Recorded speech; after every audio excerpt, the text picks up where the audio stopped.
100 questions popped up in a man's mind when he saw a familiar young boy begging inside a park. He knew the boy and his mother when watching the young boy begging for money broke the man's heart. "I can't believe this," he said a few minutes later. Phil was a wealthy businessman who had built his company from scratch.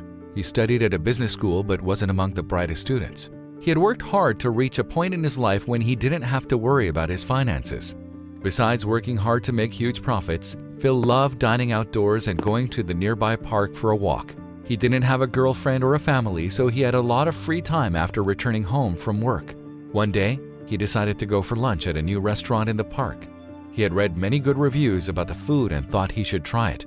The waiter asked him to sit outdoors while the chef prepared his food. While waiting for his meal, Phil looked at the people in the park. On his left, he could see kids playing and running around. When he turned his face towards his right, a young boy's face caught his attention. "Wait, do I know him?" he wondered. The little boy was holding his sign and was begging for money standing near the park's fence. When Phil saw the boy turn towards him, he froze. "Yes, I know him," Phil thought. Phil knew the boy and his mother very well and was shocked to see the boy begging.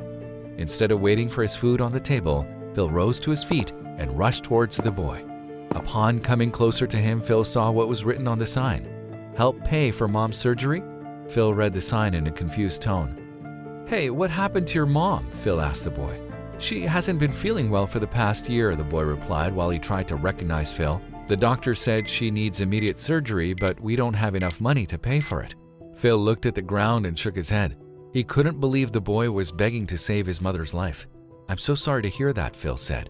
"We sold our car, jewelry, electronics, everything we owned," the boy said. "We paid for her first operation, but now we don't have anything to sell. She needs to undergo another surgery as soon as possible." The boy's words struck Phil's heart and he burst into tears. I can't believe this," he said while wiping tears off his face. "Can you take me to the hospital? I want to meet your mother." The boy agreed and hopped into Phil's car. The man tried his best not to cry on the way to the hospital, but he couldn't help it. He was shocked to learn about the woman's illness. "Right here," the boy pointed towards the hospital's parking. After parking the car, Phil followed the boy to the hospital room and talked to the doctors about the woman's condition. "Ms. Melissa needs immediate surgery," the doctor said. "We will begin the procedure as soon as we receive the funds." Phil nodded and told the doctors he would pay for the surgery. "Please prepare for the operation. I will make the payment at the reception," he told the doctors.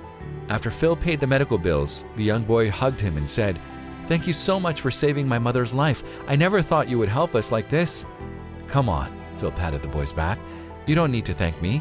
I have to help Miss Melissa." Phil sat in the waiting room beside the boy while the doctors performed Melissa's surgery. Hours later, a team of doctors and nurses emerged from the operation theater and told Phil everything was fine. "You can meet Ms. Melissa in a couple of hours," the nurse told Phil. Once Melissa gained consciousness, her son rushed inside the hospital room and hugged her. "Mom, do you know who paid for your surgery?" he asked. Melissa frowned while looking at her son before her gaze shifted toward Phil, who had just entered the room. "Phil, is that you?" she smiled. "Yes, Ms. Melissa." Phil raised his eyebrows and smiled. "Your favorite student is here." "I can't believe this," Melissa said, and gestured for Phil to come near her bed. "Thank you, Phil." She held his hand. "I'm so lucky to have a student like you." A few days later, Melissa was discharged from the hospital. Once she reached home, she invited Phil over for coffee. They sat together and remembered the time Phil was in university. Phil was in his senior year when Melissa joined the university as a teaching assistant. She had graduated from the same university with flying colors. She met Phil when his teachers threatened to expel him because of his poor performance. She thought Phil could work hard and graduate with good grades, but other teachers thought he wouldn't pass. Melissa stood up for him and asked his teachers to give him one last chance. "I promise I will try my best to teach him everything from scratch and clear his concepts," she told them. Phil agreed to study under Melissa's supervision and was amazed to see how she taught him all the concepts he couldn't grasp earlier. He considered her his mentor and respected her a lot. When the results of his final semester exams were announced, Phil was shocked to learn that he had scored excellent grades. After receiving his result, he rushed to Melissa's office and thanked her for all her efforts.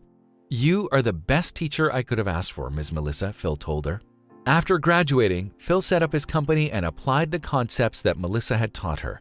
He quickly made huge profits and always dedicated his success to Melissa.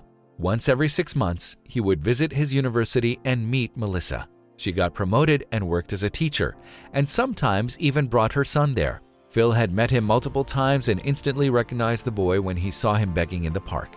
"I'm sorry I couldn't visit you last year, Miss Melissa," Phil said while sitting in her living room. "I had no idea you were sick." "It's okay, honey," Melissa replied. "Thank you for paying for my surgery. I owe you a lot." "This is the least I could do to pay for everything you did to help me graduate with excellent grades," Phil smiled. "You are the best teacher." If you liked the video, please give it a thumbs up and consider sharing it with someone who may find it interesting. Thanks for watching, and I'll see you in the next video.